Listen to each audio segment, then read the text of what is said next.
C'est un véritable plaisir pour moi de vous retrouver. Bonsoir et bienvenue dans Fait du jour de ce lundi 6 novembre 2017 sur iWatch Web TV.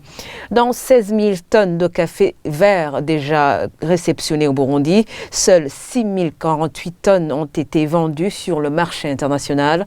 Selon l'autorité de la filière café du Burundi, cela est dû au cours de café à la bourse de New York qui tendent vers la baisse du fait de la bonne production qui s'annonce en Amérique latine.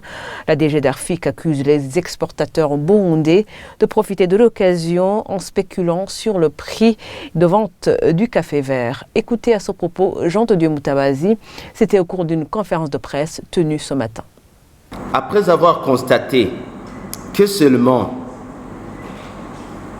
plus de 6 000 tonnes de café vert ont déjà été exportées sur un total de plus de 16 000 tonnes pour une valeur d'environ 20 millions de dollars, soit à peu près plus de 35 milliards.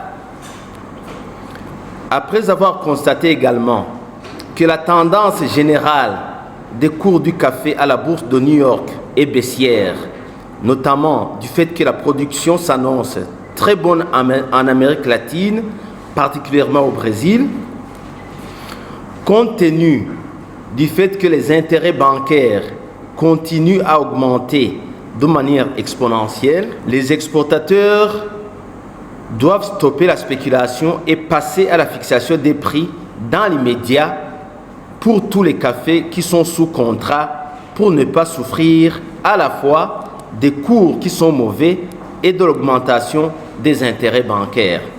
Et pour le président de la Coffee Washing Station Areas, les exportateurs hésitent à fixer des contrats quand la bourse est en baisse. S'il y a un déficit, ces exportateurs ne peuvent pas payer les banques dans lesquelles ils ont contracté des crédits. Laurent Mouliquier rappelle aussi que la taxe communale sur 1 kilo de café vert a augmenté de plus de 60 fois, ce qui défavorise également les exportateurs. On l'écoute.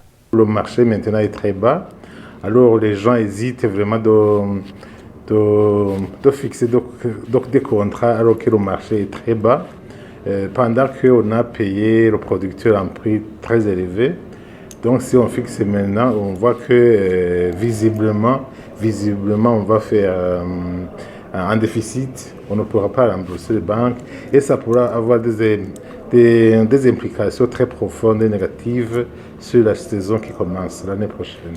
La taxe communale est passée de 6,5 francs par kilo de café vert à 70 francs. Les exportateurs ne font aucune spéculation. Comme je vous l'ai dit, il y a le marché qui a trop baissé et un marché qui baisse alors que le prix au producteur a été fixé.